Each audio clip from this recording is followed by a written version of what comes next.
Assalamualaikum. Mari ni kita buat kerja dekat Pandan Indah. Owner dah try congkel-congkel dah tak boleh. Memang kepala paip jenis macam ni memang susah kalau nak congkel. Nak tak nak kita kena hack sebab dah bertahun dah dalam tu.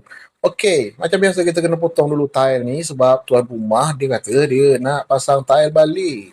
Jadi kita kena potong slow-slow macam biasalah, kena potong slow-slow lepas tu kita hack. Yang ni pun kena hati-hati juga macam biasa. Macam biasa semua macam biasa. Jangan sampai kena pipe yang lain pula sebelah dalam tu kan.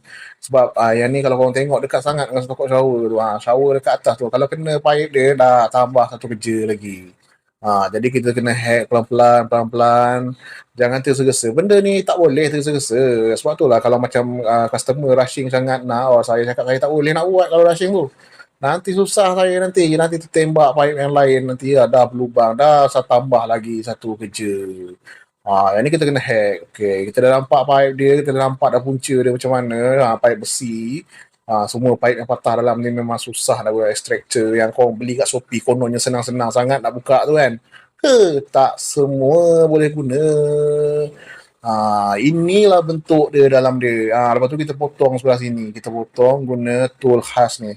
Kita potong pipe. Lepas tu kita sambung dah. Siap sambung dah. Lepas tu apa lagi? Kita pasang tayar balik. Yang ni saya kadang-kadang memang tak boleh nak kemas sikit lah. Memang akan banyak semen bawah. Sebab kadang saya terlupa. Asyik terlupa je nak bawa apa timber ke apa semua kan. Tapi tak apalah kita boleh lap benda ni. Kita lap semua bagi nampak bersih sikit. Lepas tu kita isi.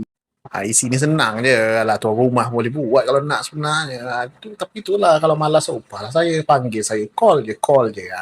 Kalau malas buat lah. Sebab kadang-kadang memang pengalaman kan buat orang tu dia tak boleh buat.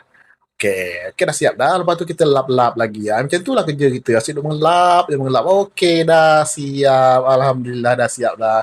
Dah tak boleh nak kemas sangat dah bang. Maklum lah kan. Sebab yang sebelah sana tu yang lama, sebelah sini yang baru. Setakat ni lah yang boleh buat bang. Okey, terima kasih banyak. Jadi apa-apa hal, kalau macam ada masalah pipe apa semua, bolehlah call saya ya. Terima kasih. Assalamualaikum. Bye-bye.